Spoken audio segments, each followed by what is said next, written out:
Right, ఇక Trump తీసుకున్నటువంటి immigration పాలసీకి సంబంధించి పూర్తి విశ్లేషణ అందించడానికి senior journalist and senior analyst Pentapati Pullarao గారు మనతో జాయిన్ అవుతున్నారు. పుల్లారావు గారు నమస్కారం సార్.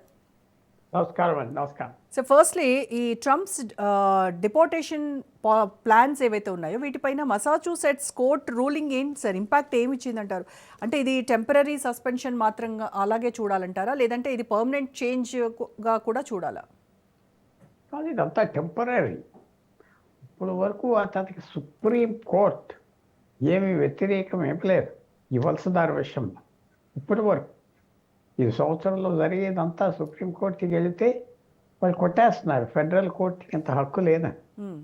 ఫెడరల్ కోర్టు హక్కు ఆ జిల్లా, ఫెడరల్ జిల్లా వరకే, ఆ రాష్ట్రము, ఆ ఏరియా వరకే ఉన్నదని ఆల్రెడీ చెప్పారు. సో ఇది టెంపరీగా ఒక ఫెడరల్ కోర్ట్ ఇచ్చిన ఆర్డర్, దానికి అపీల్ చేస్తారు. 15 రోజులు టైం ఇచ్చారు.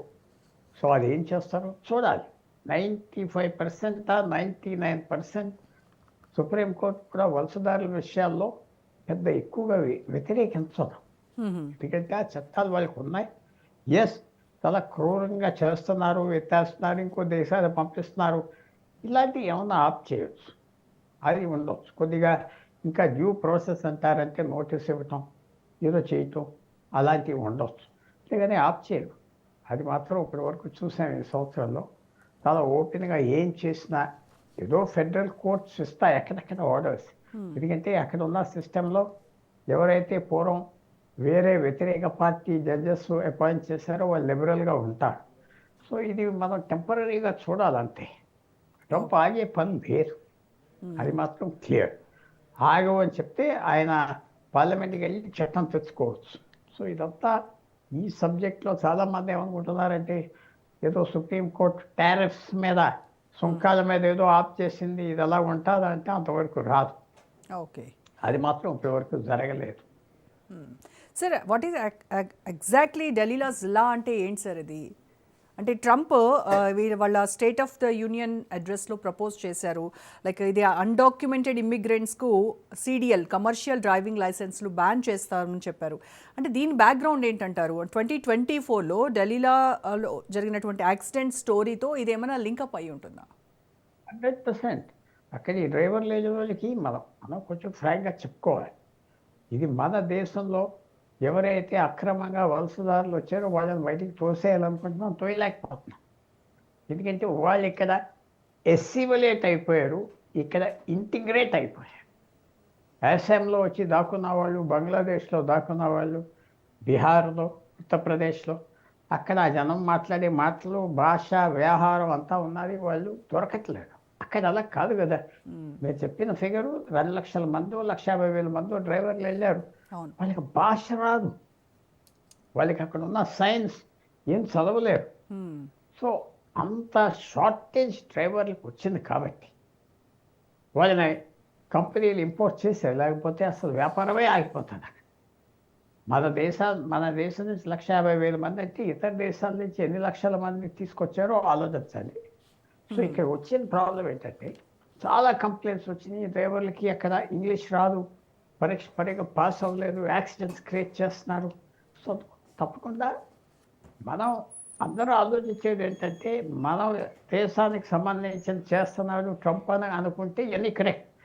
కానీ వాళ్ళ దేశం ఇప్పుడు లైసెన్సెస్ తీసేస్తాం, కమర్షియల్ లైసెన్సెస్, ఇల్లీగల్ ఇమిగ్రెంట్స్, ఇదంతా ఒక ప్యాటర్న్. మనం కూడా అది కరెక్టో కాదో వాళ్ళు అర్థం చేసుకోవాలి. వాళ్ళు చేసింది చాలా ఇంకా కొన్ని కనపడతాయి, కొన్ని కనపడవు. ఒక యాక్సిడెంట్ జరిగితే, సీరియస్ యాక్సిడెంట్ జరిగితే అల్లరైపోతుంది. అక్కడ దేశం అంతా అల్లరైపోతుంది. సో పబ్లిక్ న్యాచురల్గా డిమాండ్ చేస్తారు సేఫ్టీ కోసం, కొంతవరకు చేయాలి. ఎస్, ఎవరైతే డ్రైవర్లు అక్కడ ఉన్నారో న్యాయంగా వాళ్ళకి భాష నేర్పాలి, ట్రైనింగ్ ఇవ్వాలి, చేయాలి, అవన్నీ ఉన్నాయి.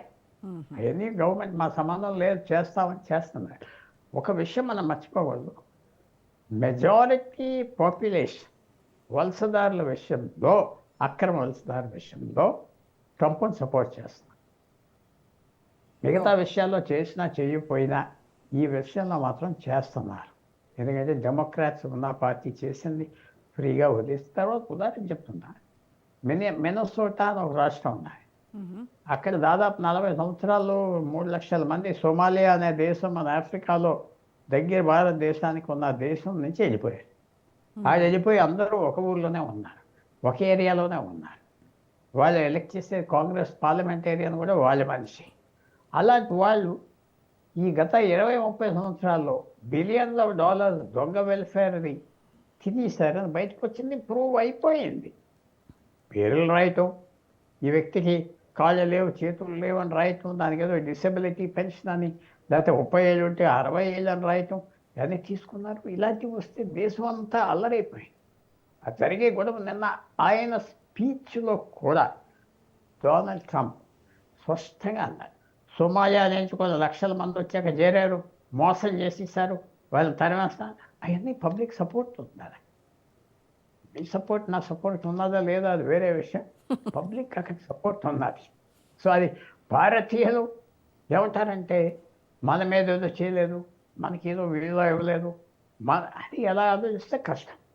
అది నిజమే, మన ఫ్యామిలీస్కి మనకి ఇబ్బంది, కానీ వాళ్ళు ఇంట్రెస్ట్ వాళ్ళు చూసుకోవాలి కదా.